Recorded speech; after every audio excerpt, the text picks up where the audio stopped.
Alright, so let's find the zeros of these functions and then use a graphing calculator to graph them and approximate the intervals over which the function is increasing, decreasing, or constant, and then determine whether the function is even, odd, or neither. So first things first on this, let's go ahead and find the zeros. That means making f of x or y equal to 0, and we can pull an x squared out of this. Leave ourselves with 2x to the 4th plus 5x squared minus 1.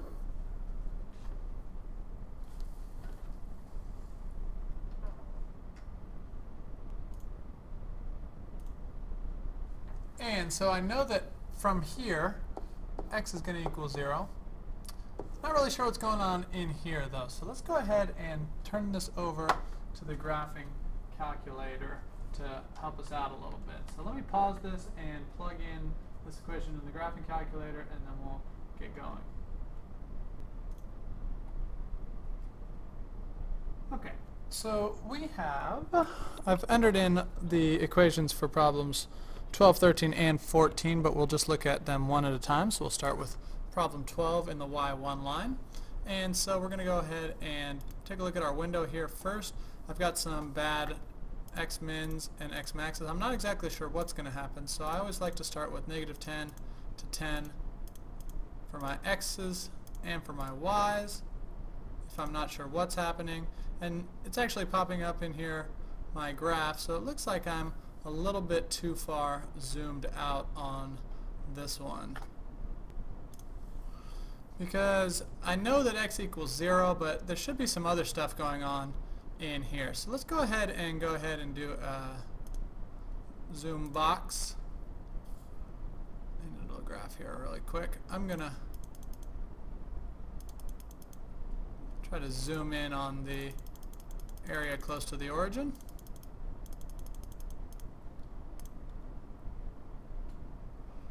And it does indeed look like there's a couple things happening, so let's do another zoom box just to get tight in here on this and really see what's going on, because we want the zeros, so that's where we're crossing the x-axis.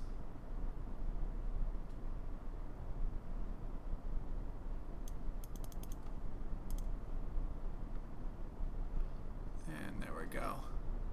So there's our 0, and then we have two other points over here. We can go ahead and find what those are with our trace button. And we can also go ahead and go in here and use our 0 function. And so just like we did for our mins and maxes, we're going to use a left bound. So we're going to go just to the left of where we think the 0 is, where it crosses. Hit enter. We'll go to the right bound. We'll hit enter, and we'll go right on our best guess. Hit enter, and there we go. So 0.431 would be our 0. Let's go ahead and do that again.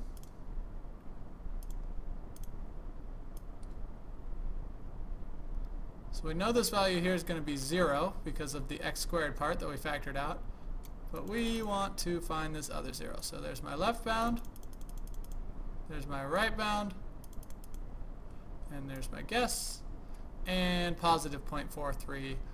So if you looked at the back of the book, it said plus or minus 0.431. So those are the two that we need. Let's go back here and remember what they were asking us to solve for. Part B, we want to graph it, which we've just done. We want to approximate the intervals over which the function is increasing, decreasing, or constant. And for that, we're going to need the mins and maxes. So let's go over here and find the minimum with our second calc. Let's go ahead and find our minimum value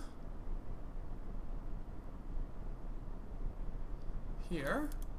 So we'll put a left bound in, we'll put a right bound in, and our best guess looks to be right about there.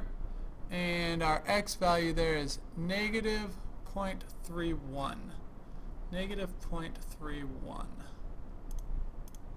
So let's really quickly just jot this down.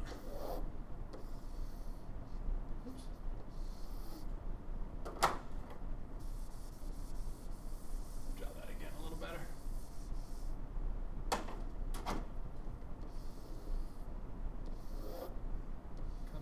touches, it comes back up.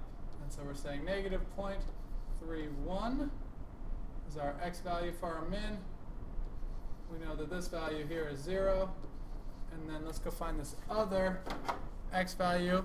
Willing to bet that it's going to be positive 3.1, but let's go find out.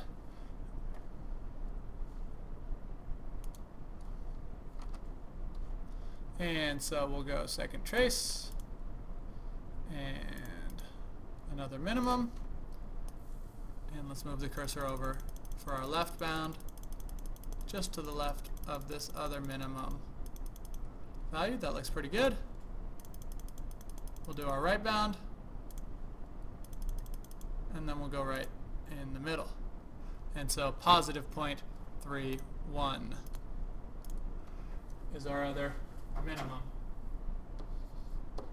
So on this one, we're going to say that we are decreasing from negative infinity to negative 0.31. From up there all the way down until we hit this point. Then we're going to be increasing from negative 0.31 until we hit 0. We're going to turn around and decrease again from 0 to positive 0.31 right here, and then from there on out we're going to be going up. So finally we're going to be increasing from 0.31 forever and ever to infinity. Last thing we're going to want to do on this one is determine whether it's even, odd, or neither. Definitely not odd. Could be even because it's to the 6th. And so let's solve this real quick for D. Remember, to solve for odd or even, we take our function, and wherever we see x, we're going to put in a negative x. I think you can tell that this will turn out to be even, because anything to the 6th keeps its own sign. Anything to the 4th keeps its own sign. Anything to an even power keeps its own sign. So it stayed exactly the same. Plus is still a plus.